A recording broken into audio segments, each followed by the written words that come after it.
안녕하세요. Quick introduction. My name is Main Kim. If you guys know Kim Ji-hoon Jisa님, he's downstairs on his son.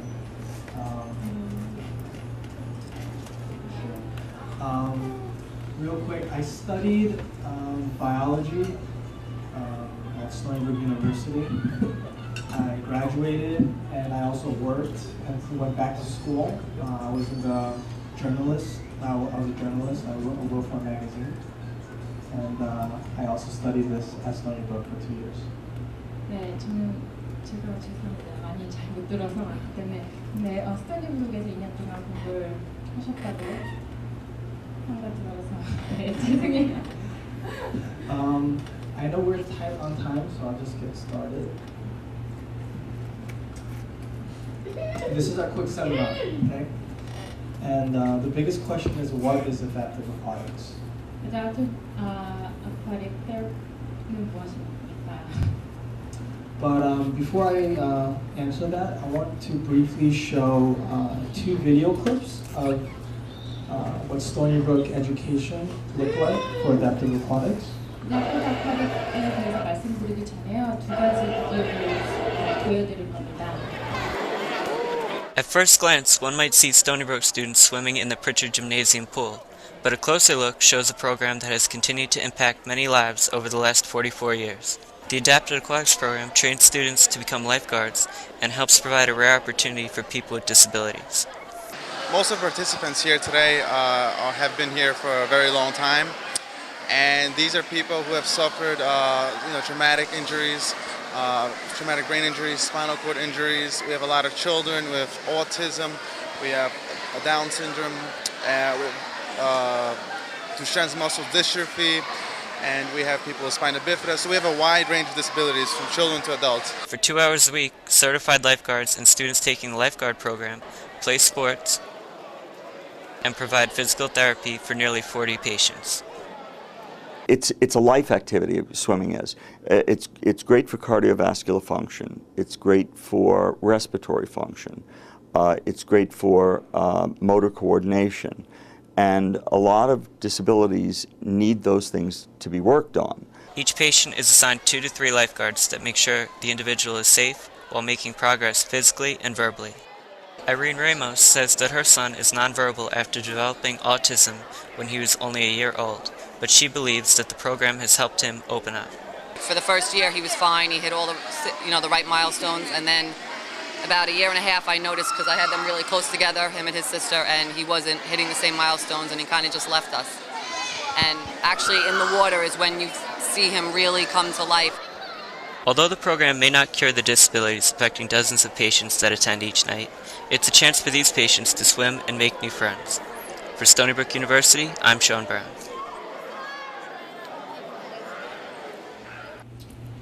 And this is what the class looks like. Okay, this is just really short. This is, it looks hectic, but it's very organized. If you see, per child there's at least 2 to 3 adults.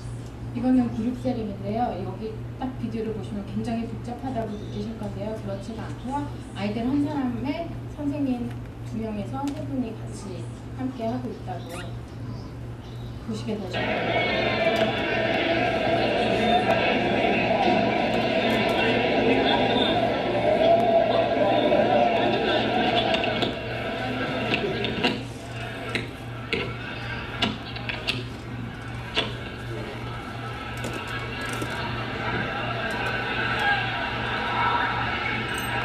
Now, all these little equipments that we have for all these children, it's not provided by the school or by the parents or anyone. It's student run. We raise our own money and thought of different ways to incorporate equipments to the students customized for that one student.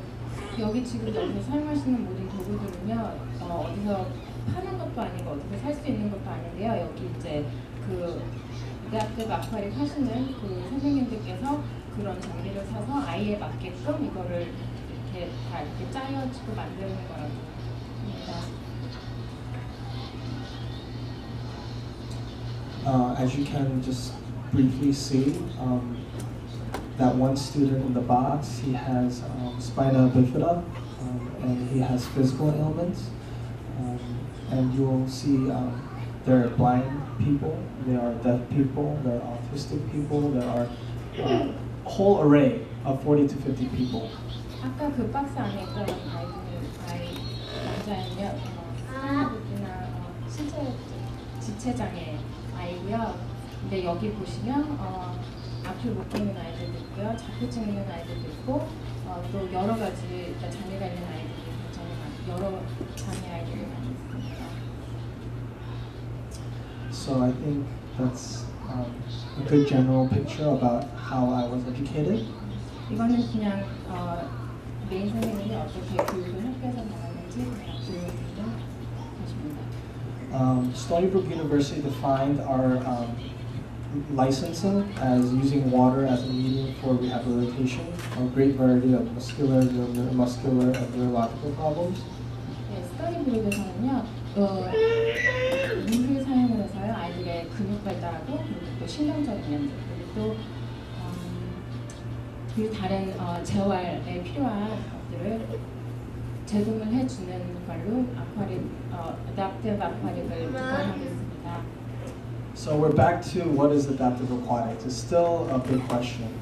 To be honest, not a lot of people know about it, though it's been around for quite a while. Stony Brook had it for about 50 years. 네, 다시 이제 그러면 문제로 그러면 adaptive aquatic은 무엇입니까? 라는 것으로 돌아왔는데요. 스토니 브룩에서 많은 분들이 이 필드에 관해서 잘 모르시는데요. 이거는 한 스토니 브룩이 한 50년 전쯤부터 이런 교육이 제공이 되고 있었다고 합니다. However, the biggest problem for spreading the education of adaptive aquatics was that schools wanted to start it, but the key problem was there weren't enough patients to steadily come out. 네, 학교에서 계속 이제 교육을 제공을 해주고 있었는데요. 그 제공을 해주는 학교 안에서 가장 큰 문제점은요.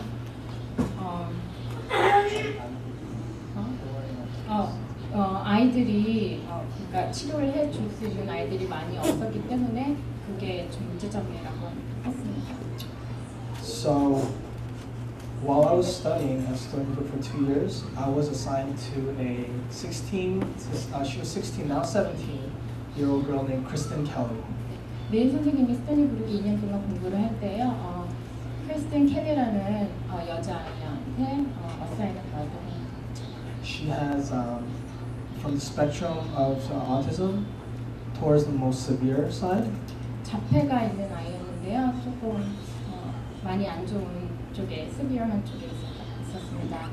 So I've worked with people with physical and mental and neurological, muscular neurological problems, but I mostly focus on autism. 신체 장애가 있는 아이들과 그리고 신경 장애가 있는 아이들, 많은 아이들하고 일을 했지만 그래도 자폐가 있는 아이들을 중심으로 학교에서 공부했습니다. During the 2 years, I learned a lot. Mostly, I think I benefited more than Kristen Kelly did. 2년 동안 제가 학교에서 공부를 하면서 많이 배웠는데요. 제가 크리스틴에게 제가 adaptive aquatic으로 좋은 점을 주신 것보다 제가 더 많이 것을 배운 것 같습니다. Okay. So, to answer what is adaptive aquatics, I'm gonna simply say that it's a customized time of session that is made for a child or an adult with or without a disability. You don't even need to have a disability for this to have an outlet in life. This is just like time to relax, time to enjoy yourself. This is not a cure, but this is more of a therapy. adaptive aquatic 이라는 거는 그러니까 어떠한 것에 틀에 이렇게 쌓여 있는 게 아니고요. 그 혼자나 클라이언트를 중심으로요. 그 아이가 중심이 돼서 거기에 맞춰서 아이에게 필요한 것들을 무대 안에서 하는 액티비티를 통해서 해주는 것입니다. So, really briefly, this is my own paperwork that I give to, or this paperwork I do every session with a child. 이거는요 제가 사용을 하는 페이퍼워크 종인데요. For example, you guys may know 경순준 선생님's son Shane. I worked with him for about a year now. 메인 선생님이 지훈이하고 1년 동안 같이 함께 했습니다. With Shane, 경순준 선생님 gave me full permission to share our sessions. With Shane, I would have goals for him that were very easy in the beginning. 지훈이하고 맨 처음에 이제 adaptive aquatic 세션을 할 때는요, 굉장히 지훈이가 성공적으로 이렇게 할 수 있는 목표를 시작을 했습니다. For example, in the beginning, his goals would be as simple as put your foot in the water. 예를 들어서 쉽게 지웅이의 발을 물 속에 넣는 거를 목표로 처음을 시작을 했는데요. Towards the end, sadly it's ended, but right now he's up to the point where he could swim for about 40 minutes on his own. 처음에는 발을 물에 담그는 걸로 시작을 했지만 지금 1년이 지난 후 지금은 지웅이가 물 속에서 수영을 할 수 있게 됐습니다. Now, this isn't a cure. This isn't, like I said, this isn't some magic miracle. However, this is a time where you will be able to relax and even pick up a skill like swimming or even behavioral skills. 네, 이거는요. 이거를 통해서 완전히 완치되게 치유를 제공해 주는 것은 아니고요. 이런 여기 하는 과정 하나하나 속에서 어떠한 문제점을 고치고 정서적으로 문제가 있는 것들을 좀 바로 잡아주는 그런 역할을 해줍니다. Now, you guys are parents here, and you guys are thinking, what can you do for my child? Right? That's the most important question. 네. 그러면 이제 여기 계시는 부모님으로서 그러면 이제 우리 아이에게 내가 어떻게 해줄 수 있을까라는 생각을 많이 하실 텐데요. My answer is very simple. 저의 앤서는 굉장히 심플합니다. Investment of time, investment of love, investment of fun. 아이에게 시간을 주고 사랑을 주고 그리고 재미를 주면 됩니다. I'll give you an example of Shane again. 제가 지훈이의 예를 한 번 더 드릴 건데요. It took about 3 months to get Shane to trust me. 지훈이가 메인 선생님 저를 믿기까지는 3개월이라는 시간이 걸렸습니다. That's not that bad. That's quick compared to Kristen Kelly. That took a year. 제가 처음에 학교에서 맡았던 크리스틴 켈리 아이하고 비교했을 때는 굉장히 짧은 시간에 저를 지훈이가 믿었습니다. So 3 months of just crying and persuading Shane to go in the water. That's the example of spending time. 네, 3개월 동안 지훈이를 설득시키고 또 우는 지훈이를 달래도 보고 그렇게 하게 되었습니다. Now love. Why is love important? Without love, you're not going to have patience for the child.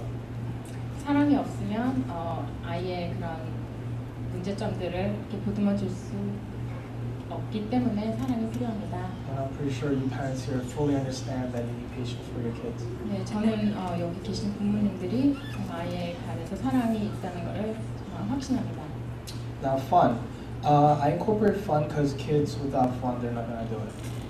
네, 이제 아이가 재미를 느끼는 건데요. 아이들이 재미가 없으면 부모님들 아시겠지만 하지 않습니다. 그래서 재미가 굉장히 중요합니다. Another example of Shane. I'm only sharing Shane because I have permission to share. It's very private, so I understand. But another example with Shane, I'll give. 네, 지웅이는요. 제가 지웅이를 자꾸 여기서 언급을 하는 이유는요. 부모님께 제가 허락을 받았고요. 그래서 제가 그리고 이것도 굉장히 컨피덴셜하기 때문에 허락받은 부모님 지웅이 얘기를 계속 하게 될 것입니다. Shane had an issue of attention and staying at tasks for more than 40 to 50 seconds. 지웅이의 가장 큰 문제점은요, 집중력이 없었고요. 그리고 어떠한 과제가 주어지면 40초에서 50초 이상 그거에 집중을 해서 끝내지 못하는 것이 문제점이었습니다. Now this is where adaptive aquatics comes to play. 네, 여기서 이제 adaptive aquatics가 지웅이에게 도움 주는 역할을 해줄 수 하는데요. I went home and did homework and figured out different tasks and assignments I could give to Shane to able to overcome this this goal that we wanted to do. 네, 제가 이제 집에 가서 저의 홈워크를 했는데요. 집에 가서 이제 여러 가지 지웅이가 할 수 있는 그런 타스크들을 제가 집에서 생각을 하고 많이 연구를 해서 지웅이에게 가지고 왔습니다. So one assignment that we did over a span of 2 months is I would sit down, make sure that Shane is facing towards me in the direction where there's nothing behind me. 네, 지웅이가 제가 이제 지웅이에게 가지고 온 과제 중에 하나는요. 지웅이가 저를 바라보는 것을 2개월 동안 연습을 같이 함께 과제를 연습을 했습니다. And the most important thing is in the pool, there's a lot of other people in the pool, so I made sure we're against the wall and you can't see anyone else. 네, 아까 보셨다시피 그 수영장 안에 굉장히 많은 사람들이 있습니다. 그래서 지웅이가 되게 쉽게 다른 곳을 바라보고 할 수가 있었는데요. 그렇기 때문에 저는 벽 쪽 근처에 앉아서 지웅이가 저만을 바라볼 수 있게 그런 공간을 만들어서 연습을 했습니다. And we made this drill, and this drill consisted of shaking hands. This is a very practical skill in the real world. Shaking hands and saying hi with eye contact. 지웅이하고 또 어떠한 연습을 했는데요. 눈을 바라보면서 손을 잡고 이렇게 인사하는, 쉐이크하는 것을 연습을 했습니다. 또 이것은 우리가 또 실생활에 중요한 스킬 중에 또 하나라고 할 수 있죠. Other examples of Shane is there's numerous skills that we use. Another example is the use of metronome and keeping count. 네, 또 굉장히 많은 것들을 했는데요. 또 다른 것을 말씀드리자면 음악 피아노나 뭐 악기 할 때 이렇게 메트로놈 박자를 이렇게 계속 이렇게 해주는 것이 있는데요. 그거를 사용해서 카운팅하는 것도 또 했습니다. It was studied that using a metronome keeps a child in a certain beat, and in that beat, it will give them self-control. That was in a psychological magazine. 네, 사이콜로지컬 매거진에서 제가 읽었는데 메트로놈을 사용해서 아이들에게 박자를 카운트하게 하는 것이 아이들에게 굉장히 도움을 많이 준다고 연구 발표가 있었습니다. So you're probably asking why does this need to have water involved? 그러면 이제 이 시점에서 부모님들이 근데 왜 물이 필요해요? 라는 궁금증이 있으실 수도 있는데요. I want you to go try to go into the pool and spend 30 minutes and not get tired. 부모님들 이제 다 수영장에 가셔갖고요. 물 안에서 30분 동안 계속 한번 해보세요. 피곤하실까요? 안 피곤하실까요? Now, when the child is tired, it shows that they're using cardiovascular, muscular, and psychological muscles. When you're in the water, it shows that you're going to use psychological, cardiovascular, and your neurological. 네, 아이들이 물속 안에 있을 때요, 심리적인 면들과 그리고 또 우리 cardiovascular 그리고 신경적인 면들 다 모든 것들을 다 사용을 한다고 합니다. Now, when you see Shane before and after the 30-minute sessions, you'll see him a lot more calmer. 네, 지웅이가 이제 30분 세션을 하고 난 후에 지웅이를 보고 나면 굉장히 했던 아이가 굉장히 캄다운되고 좀 되게 안정적인 모습을 많이 보여줍니다. And this isn't just because they're tired physically. However, they're very engaged and they need to stay focused because they understand in the water, if you're not focused, you can't possibly drown. Okay. Kids and adults understand that if you're in the water, they're tired not because of physically they're tired, but they're always focused, and that's why they calm out. 어린이나 아이나 물속 안에 있을 때 그러니까 물론 우리가 육체적으로 피곤한 면도 있겠지만 우리가 그 물속 안에서 어떠한 동작들을 할 때 우리의 포커스가 굉장히 많이 필요로 하기 때문에 그렇습니다. So this is basically what adaptive aquatics is, and the services that are there. this is basically it for now. 네, 지금 제가 이제 말씀해 드린 게 adaptive aquatic에 대해서 제가 말씀을 드렸습니다. There's still a lot of questions, and I can't answer all of them. This is the beauty of adaptive aquatics, because every child gets different times, different treatment. 아직도 adaptive aquatic에 관한 퀘스천들이 많이 있는데요.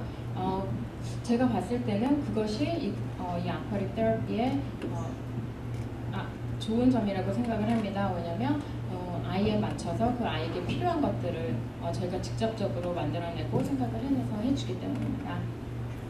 So that was a quick seminar I had. Thank you for your time.